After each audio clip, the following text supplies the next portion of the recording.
Hi, family. Welcome to another podcast. Let's talk about Jesus. Actually, our last podcast of 2022.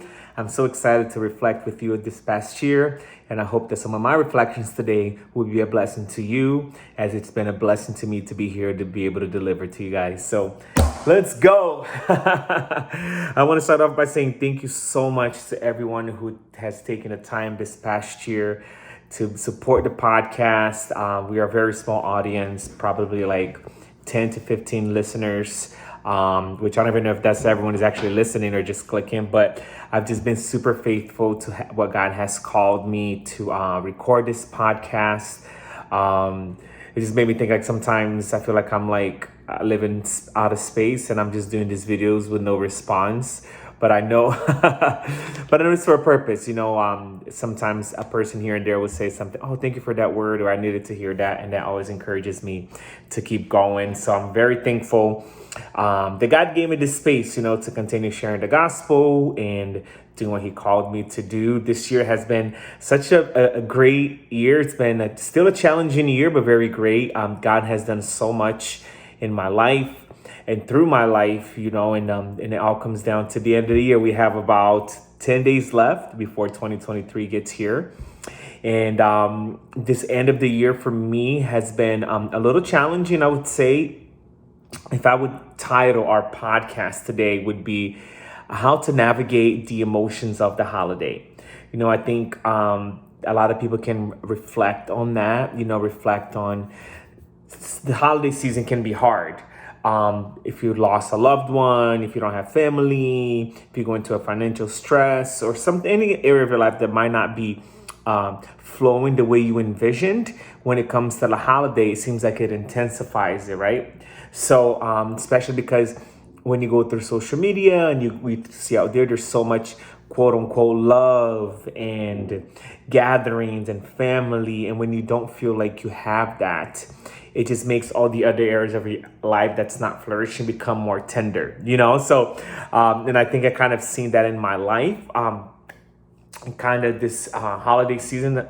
For me, like throughout this trajectory of my life, December has not really been a great month for me. If you guys know a little bit of my story, I came from Brazil. So, and when I came from Brazil, it was very somewhat traumatic because my parents never told us we were moving here. All my family did was tell us that, hey, you guys are going to go to Disney.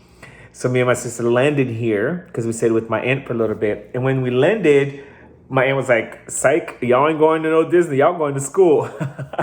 So I never really got to like say goodbye. And I remember seeing people crying. In my mind, I was like, why are they crying? I'm going to Disney, y'all. Guys, that petrified me so much. I didn't go to Disney until I was 28. But so that happened, and I come from a family of 7 siblings. I'm the youngest. And Christmas, even though we did not have a lot when I was younger, Christmas was so much fun. Like everybody comes over the house. Sometimes like we didn't even have finances. My family would buy a box of chocolate and then get like 2 pieces and put it in a little bag and give to each person just to have it. But I remember like I have this vivid image of this photo I saw from my family who were all just kind of hanging out in the front porch, dancing. My little niece, her hair is like flowing, and it's such I don't even know where that picture is, but that for me is what Christmas is about. So then I come to America, and it's just me, my dad, my mom, and my sister. And for the first couple of years, guys, it became so traumatic for me. Like when Christmas come, we would call our family, we would cry. And then New Year's Eve, same thing, cry. And all of our families in Brazil all getting together, growing up together. And we was pretty much just us. Well, I reached the age of 22. I decided to leave my house because I decided to live a gay lifestyle. And because I did not know the truth, I created this division between my family and I, saying that if you don't accept me the way I am, then I'm not going to be around you guys. So then from the age of 22 to about 34, right? Every Christmas was awful because throughout the year, I would not allow, yes, I would have highs and lows when it came to family, but I never allowed it to really bring me down. But because the holidays, it was like everybody got family. So now the only family I had, I kind of excluded myself from them. So my Christmas was always spent with friends. And the friends that I spent with in the past was with them and their family. So talk about throwing salt in the wound. It was like literally I'm at this friend's house and everybody's there together, loving, laughing, people coming from out of town, exchanging gifts, and I'm just there, the extra person, you know what I mean? So it was always like, I've always stayed present, but I would go in the room that I was in, stay, and I would cry, and it was just like, I hate it. Never really liked Christmas. Fast forward, I come to Jesus. My first Christmas with Jesus, I was in rehab. Was a nice Christmas. My parents came. My mom had got her knees replaced. That Christmas was nice. I had hope in that Christmas. It was still not like, again, I'm in a program. And then last year CAP came, and then my mom passed away.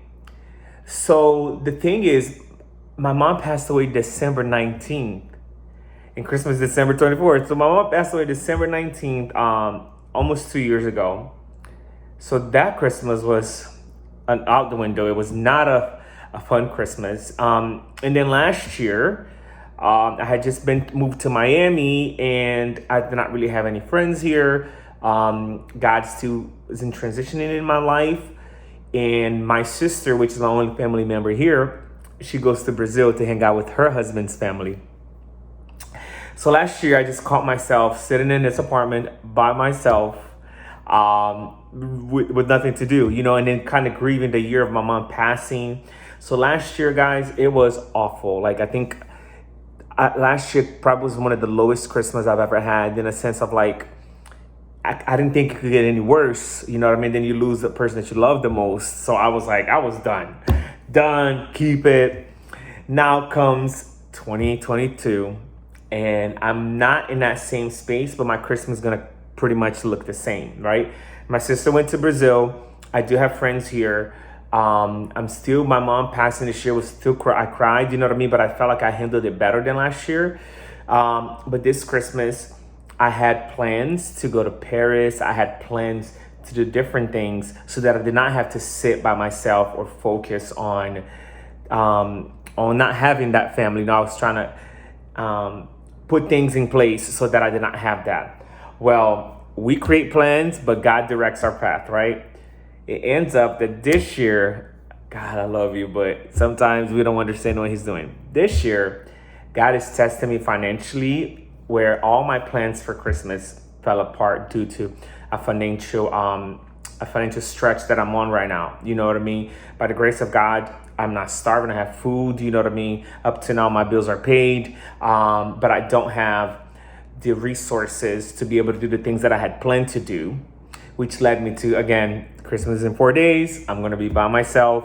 I do have friends who offered to do stuff with me, to do things with me. But what I want to share with you guys, it's kind of like during the holiday season, you have to figure out what works for you so that you can maintain your peace and joy as much as possible. Because the holidays are going to be tough, regardless of how much things you can put in place to try to push away the emotions and push away the trauma. You're going to have to deal with them, somehow. And a healthy way for me, what I found out that works for Alan this year, which is something I'm going to do, I'm just going to have a really structured day. I told friends, thank you so much. But for me, I don't want to go to a friend's house and watch them with their mom, you know what I mean? And watch them all exchange gifts and just kind of like talk about, because I don't want to be emotionally triggered about something that I can't control. So for me, during this holiday, what I decided to do is something that I'm going to kind of talk about what I've been doing lately is just keep working on me. Like I've been weight training. I've been training for the Ironman, the Miami Marathon. So I've been so focused on my personal goals that a way for me to deal with this holiday season is, let me continue working on my personal goals, continue keeping that structure so that I don't have to focus so much on opinion. And yes, I'm human. When Christmas comes, I might think about my mom or something might trigger me and I might cry, but I'm going to do it with Jesus, and I want to encourage you today that whatever you decide to do during the holidays, remember, you are not alone. If you're someone who needs to be around people to feel that love and feel that support so that you can handle the holidays, do it. But know that even though you're with those people, Jesus is with you too. And that might be what's going to help you get through it. Or if you're someone like me who just, because it's still a year and I know that I'm still in the process. Sometimes I think I've been doing this faith walk for a long time just because God has matured me so quickly. But I've only been a Christian for 3.5 years. And I didn't go from like living a normal life to finding Jesus. I went to the rock bottom to almost darkness to find Jesus. Do you know what I mean? So the transformation that God has done in my life has been so big. You know what I mean? Especially, guys, I had 25 cents in my account and I had over $100,000 in debt 3 years ago. So there's a lot of things that have been happening in my life that that I need to work out with Jesus before I can, maybe hopefully get married one day, hopefully be in a financial situation that he has. Even if I'm by myself and Christmas is it's going to be alone, then I can actually plan a trip somewhere so that I can actually live. But this year was not something that that happened that way, and I kind of want to encourage you. Something that God spoke to me this morning about me, and I feel like it's going to encourage somebody. Don't think that the situation you're in is your fault. Sometimes we're living the consequences of our actions, but sometimes God uses different seasons, even though it might not seem in your eyes at the right time, but he uses that season to prune you, to grow you, and to stretch you. So one thing that kind of helped me in this process was because at first I started blaming myself, saying, God, maybe I should have saved more money, maybe I should have gotten another job. All these things that I started playing in my mind because I kept thinking that reason why I was where I'm at was because I put myself here.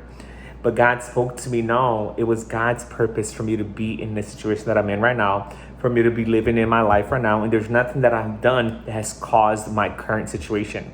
Besides, of course, I'm in a process.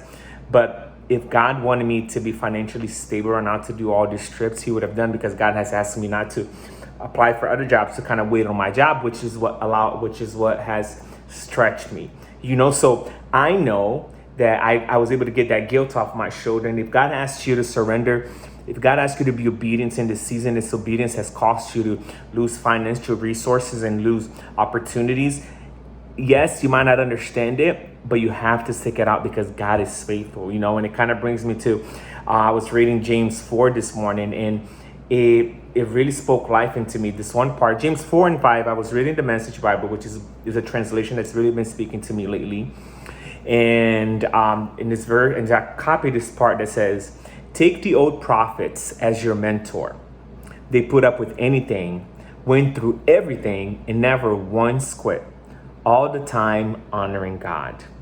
And I think us, I feel like I have a call to be a prophet, and I have to use those old prophets as my mentor.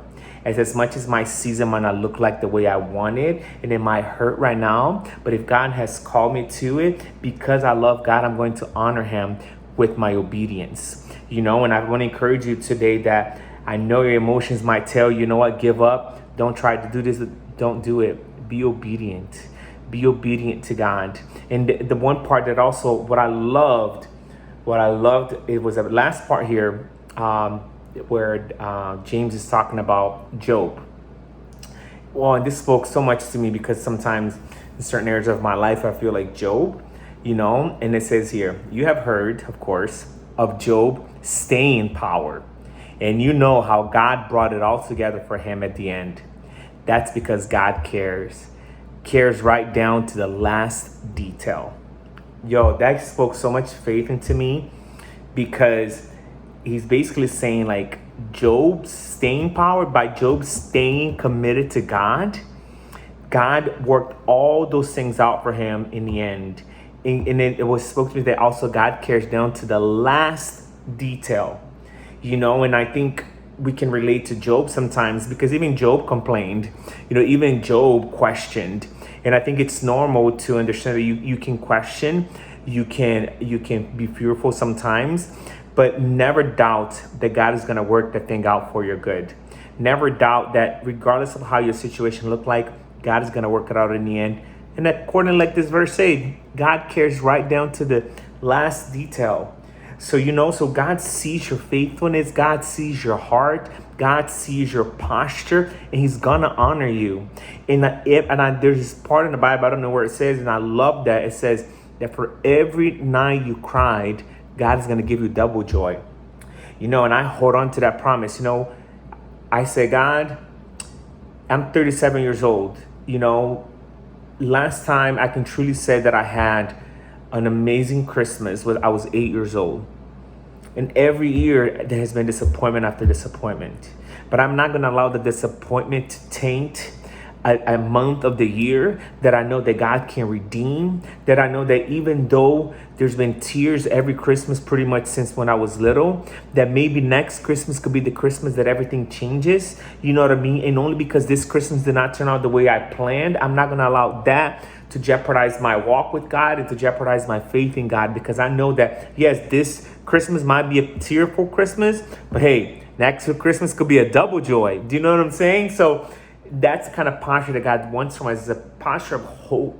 It's a posture of understanding that, yes, there's suffering in this life, but if Jesus suffered, why wouldn't we suffer? And sometimes we get it twisted because, yes, we're saved, we're highly favored, we are blessed by God, but being all those things does not stop you from not suffering, does not stop you from going through trial and tribulations. And some of them might not be fair. Some of them will be like, you might not even ever get the answer. But wow, God, listen, I've been walking with you for a long time, and that situation that you put me through, I still don't understand why. And maybe you never will. But if you trust God, and if you trust that God is good, he can work that thing out for your life. So I want to encourage you, as I encourage myself, as I'm continuing to navigate through this holiday, through this season, just continue thinking about the goodness of God, continue to think about what God has done, and a couple things that I want to share with you guys about my life that God has done in the season of obedience and waiting is I've been studying to become a personal trainer again. I really feel called into that field. I don't know if I'm going to be a personal trainer up on the streets or something like that, but I am getting certified by the National Academy of Sports Science, which is one of the best personal training certification you can get. It's like top of the notch, you know what I mean? I'm investing on myself so that I can learn that information so I can share with people. I've been working on myself. I've always been able to, I've done fitness in the past, but have never been able to understand the science behind it, which also has made me fail so many times and always fluctuate. And now that I'm actually taking the time to study the science-based nutrition, science-based personal training, it has changed my mind. I mean, I can sit in my body, guys. Your bro's getting big. I'm losing weight. I am gaining muscle. I'm finally becoming the man physically that I've always wanted to be. Spiritually, I feel like I've matured so much. I feel like in my spiritual walk with God, God has done so much for the man that I was. And one of the things that I've asked God, I said, God, if I'm being transparent, guys, I said, God, I want to be lean. I want to be muscular. I want to be defined. That's what I want and if that is not in your will for life, if that is something that's going to take me away from you, if that's something that's going to become an idol or Jezebel in my life, I said, Lord, take it away. I don't want it. I'd rather be chubby and happy, you know what I mean? With a belly, enjoying Jesus, because if that type of lifestyle would take me to a lane that does not honor you, that it becomes an idol, take it away. Guys, I've been praying that since the moment I met Jesus.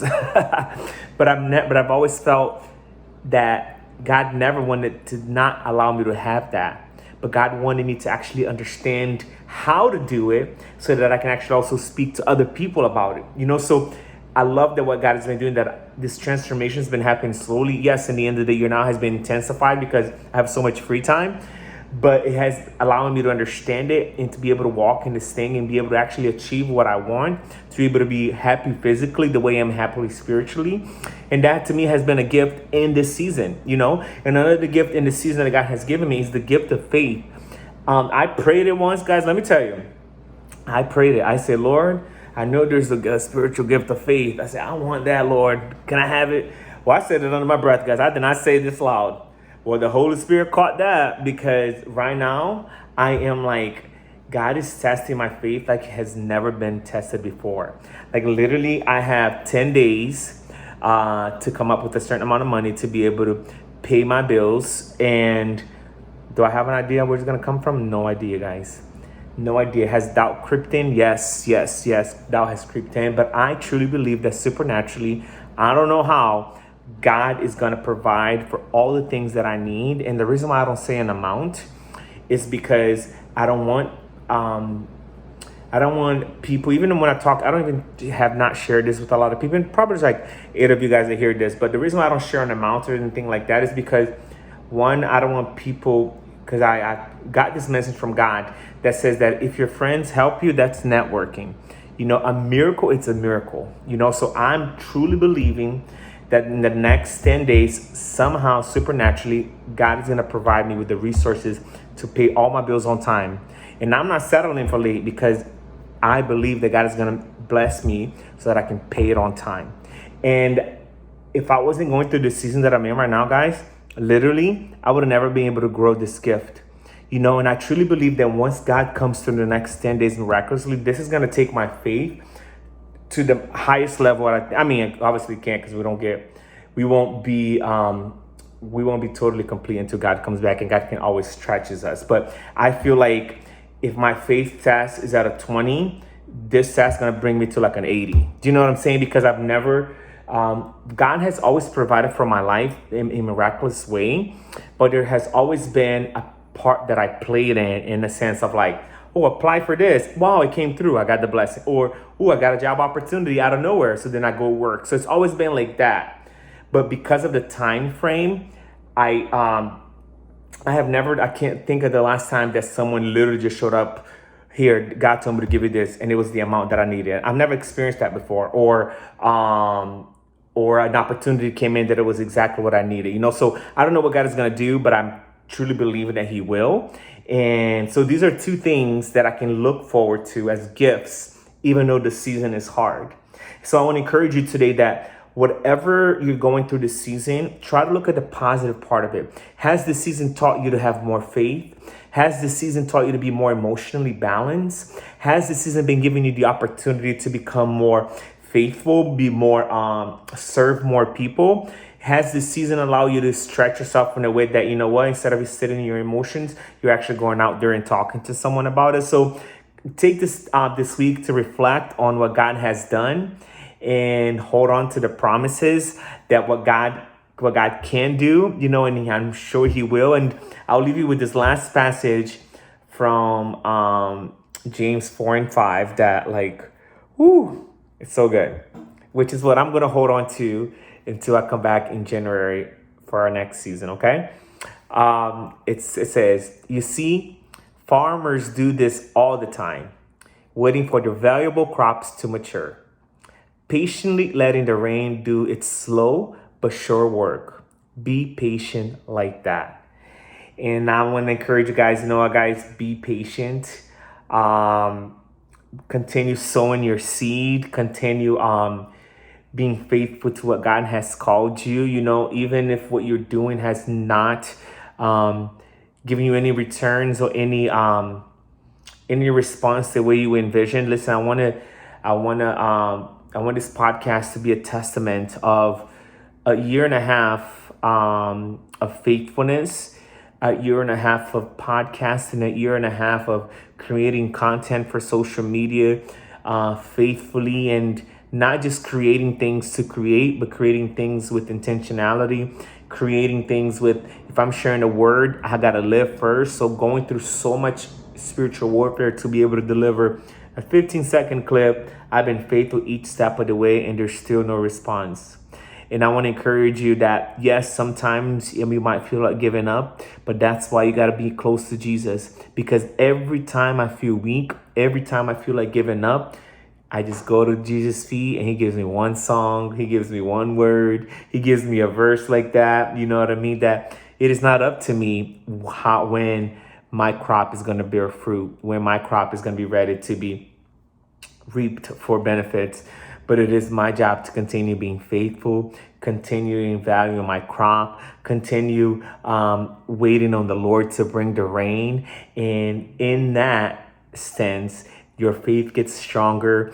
Your trust in God gets stronger. Your obedience, your patience, so many things that were going to come out of this. So I'm encouraging that to you. Merry Christmas. Happy New Year. Hope this podcast, it was just me catching up with you guys, but I hope this podcast was able to give you guys some hope. Christmas might not look like the way you want it, might not look like the way you planned it, might not look like the way you envisioned, but there's so much that we can be thankful for. And even if, which is normal, don't think you are normal, even if throughout this holiday next 2 weeks, you find yourself crying, you find yourself emotional, it's okay, because it's not normal to lose someone. It's not normal to go to a financial stretch. It's not normal to be lacking things. It's not normal to be sick. It's not normal to not have family. Those things are not how God created us to be.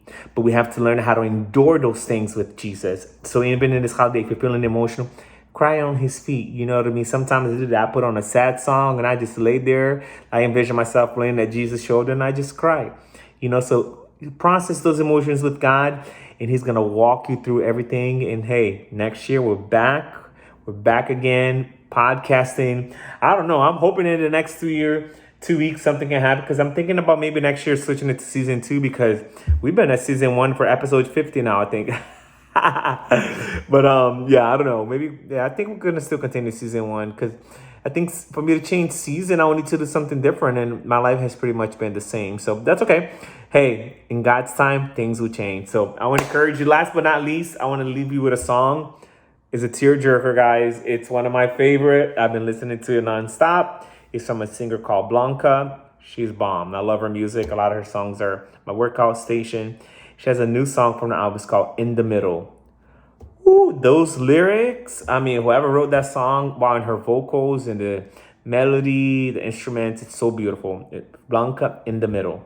So if you catch yourself in the middle, great song for you to listen. So again, thank you for your support, guys. Thank you for this year and a half of faithfulness here on this podcast. Thank you for always showing up. Thank you for always listening. And if God brought you to this podcast today and you have never accepted Jesus, he's inviting you today. And I know this podcast was crazy, but babe, you fine. I know this one is like, oh my God, bro, the way you just described what you've been through, I don't know. But listen, I say it to say it, but what God has done in my life is beyond anything that I've ever dreamed of and never hoped for.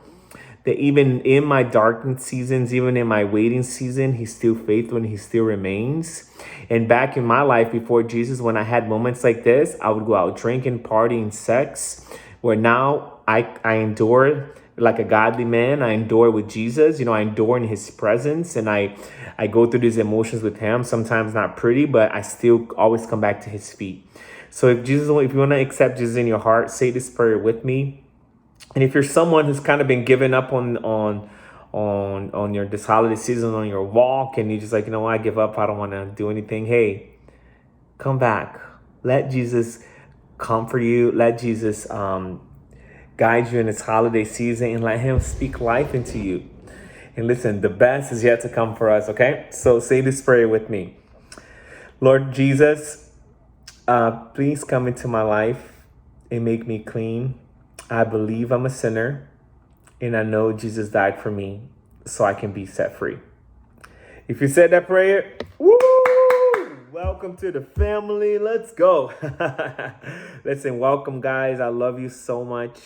Merry Christmas. Happy New Year. And God willing, first week of January, we are back. And to tell you what God has done. Hey, I'm excited, though. I'm excited. I'm waiting for a miracle, and I'm truly believing that within the next 2 weeks, I'm going to hear a huge testimony to honor God. How? No idea yet, but it's not for me to figure out. It's for me to have faith and obey. So I love you guys, and I'll see you next time. God bless.